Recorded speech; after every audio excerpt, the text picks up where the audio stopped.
Dr. Wendy Walsh with you. This is the Dr. Wendy Walsh Show. I'm here every Sunday from 4 to 6. And you probably know I have a PhD in clinical psychology, and I'm a wee tad obsessed with the science of love, dating, mating, and relating, as well as health psychology.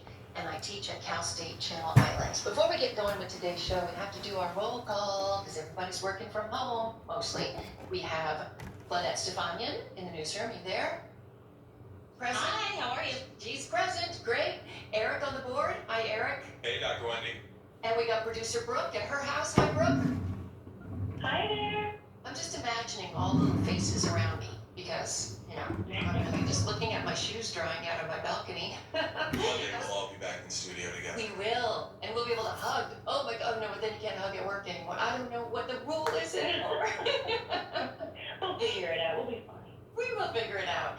So, we had a milestone pass this week, the anniversary of the World Trade Center attacks, 9/11. This is the second year as I teach my developmental psychology class, where I have a cohort group of students who were not alive for 9/11.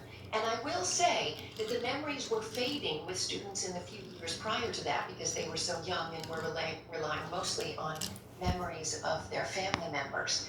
One of the things I teach when I teach developmental psychology is that every generation in itself is its own kind of cohort historically, because we go through major things together. We are creating a cohort right now with coronavirus. And so whether you're 5 years old, whether you're 55, whether you're 105, you're going to have specific memories about the year 2020 because of that.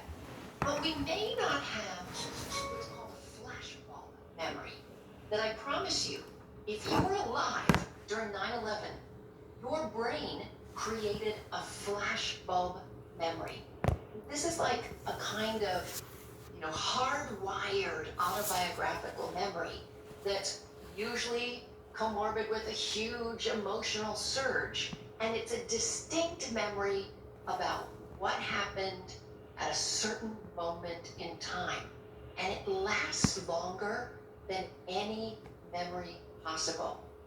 So the question I really ask is, where were you when you heard about 9/11? I remember distinctly my flashbulb memory. It was my 22-year-old daughter's first day of preschool. So I was up super early, figuring out her little preschool lunch snack time and thinking about her outfit and worried about dropping her off for the first time. And it was a nerve-wracking morning. And her dad was up much earlier, and all of a sudden he said, "Turn on the TV." He had already had the news on, and so I turned on the TV and saw the second plane hit the buildings. And I remember letting out a horrifying scream. It came out of my body like, whose voice was that? And my 3-year-old was standing next to me going, "What's wrong, Mommy? What's wrong?" And I remember picking up the phone and calling as many people as I could, saying, "Turn on the TV, turn on the TV, turn on the TV." And that will stay in my memory forever and ever and ever. Now, producer Brooke, you were a little bit closer to things. Tell us about your flashbulb memory. Oh gosh. Well, for me, I was living in New York City at the time. I was living in Queens, and so for me, my flashbulb memory is almost like a movie montage, like flash, like 10 flashes, and each of the different memories is in a different location of a different, moment of that probably 36-hour, whatever you want to, nightmare that was. And so I was in Connecticut, so we were commuting every day through Grand Central Station out to Stamford. And so I was caught up at Grand Central Station during that morning, and so if I had to pick one flashbulb memory of probably 10, I would say it was on a train, and we had just surfaced from underneath, Grand Central. The train's underground, but then you eventually surface as they head over to Connecticut, and somebody was on a phone or was somehow able to get the news.